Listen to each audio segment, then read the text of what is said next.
হ্যাঁ, মাছ ধরছে নাকি? আচ্ছা, এই যে পদ্মা থেকে এরা সব মাছ ধরছে। এদিকে একটু দেখান পদ্মা নদীটা, একটু ভিউ দেখান। বিশাল পদ্মা নদী। সেই পদ্মা নদী থেকে আমাদের বড়াল নদী উৎপত্তি হয়েছে। এই বড়াল নদী আমরা এখন দাঁড়িয়ে আছি, আপনারা জানেন রাজশাহী জেলার চারঘাট পৌরসভার গোপালপুর গ্রাম, একদম পদ্মার তীরে, যেখান থেকে বড়ালের উৎপত্তি হয়েছে। বড়াল নদীর একবারে উৎপত্তি যে উৎসস্থান, অর্থাৎ 220 কিলোমিটারের যে বিশাল বড়াল নদী, সেইটার একদম উৎসস্থল, একদম যেখান থেকে উৎপত্তি হয়েছে পদ্মার তীরে।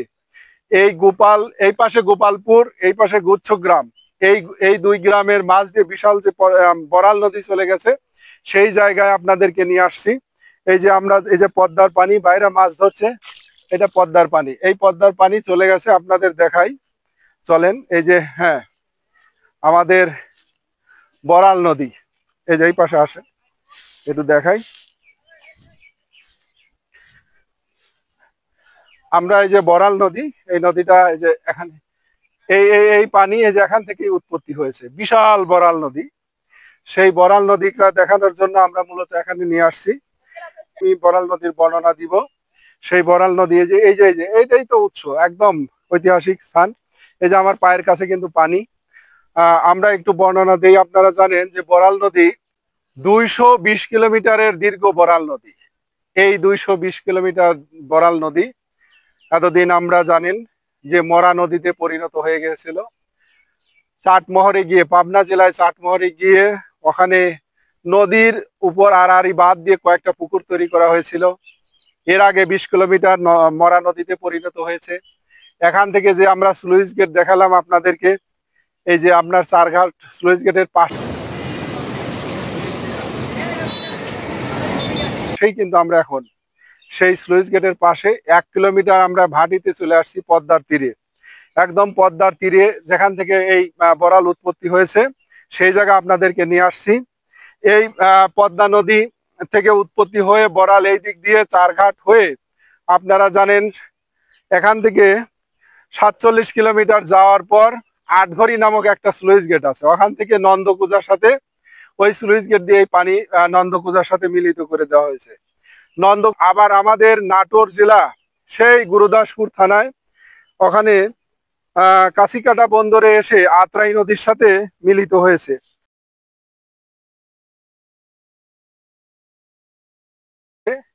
এই সম্মিলিত নন্দকুজা এবং বড়াল, এই যে সম্মিলিত স্রোত, অর্থাৎ সম্মিলিত স্রোত গোমানি নাম ধারণ করে চলন বিলের মধ্য দিয়ে আসেন, আমরা একটু দেখাই। হ্যাঁ, এই যে আমরা বড়াল নদীর উৎসস্থান পদ্মার তীরে আসছি, গোপালপুর গ্রাম, এই পাশে হলো গুচ্ছগ্রাম। এই যে মাছ ধরছে ভাইরা, এই নদীর উৎস থেকে, ওই যে আরো দেখেন মাছ ধরা হচ্ছে। তো যাই হোক, এই নদী চলন বিলে, অর্থাৎ গোমানি নাম ধারণ করে চলন বিল হয়ে, আপনারা জানেন 8 কিলোমিটার গিয়ে সেই করকোলা নামক স্থানে গিয়ে আবার গোমানি দুই ভাগে ভাগ হয়েছে। এক ভাগ ডাউন স্ট্রিমে গিয়ে পাবনা জেলায় ভাঙ্গুড়া, এই ভাঙ্গুড়া উপজেলার নুরনগর নামক একটা বন্দর আছে, সেই নুরনগরে গিয়ে এই গোমানি নদী পতিত হয়েছে।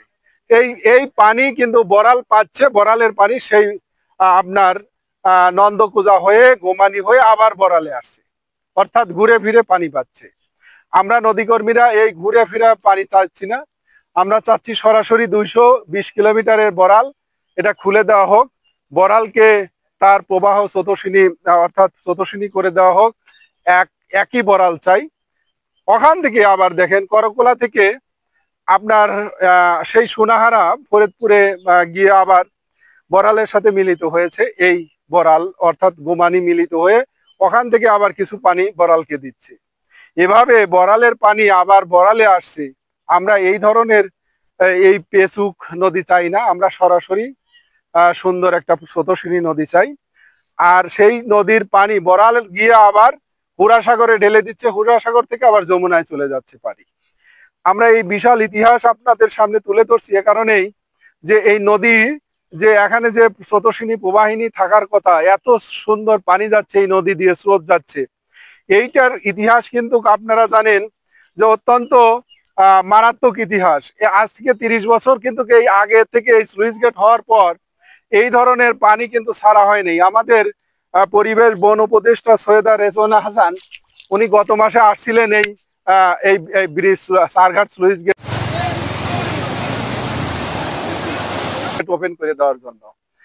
পানি উন্নয়ন বোর্ডকে বলেছে এই 3 ভেন্টের যে স্লুইস গেট ওপেন করে দিয়েছে, এখন প্রচন্ড পানি এই বড়াল দিয়ে প্রবাহিত হচ্ছে। আপনারা জানেন যে আমাদের পাবনা জেলায় যে নদ নদী নিয়ে আমি কাজ করি, সেখানে সব নদীর উৎস মুখেই কিন্তু আপনার স্লুইস গেট দেওয়া আছে।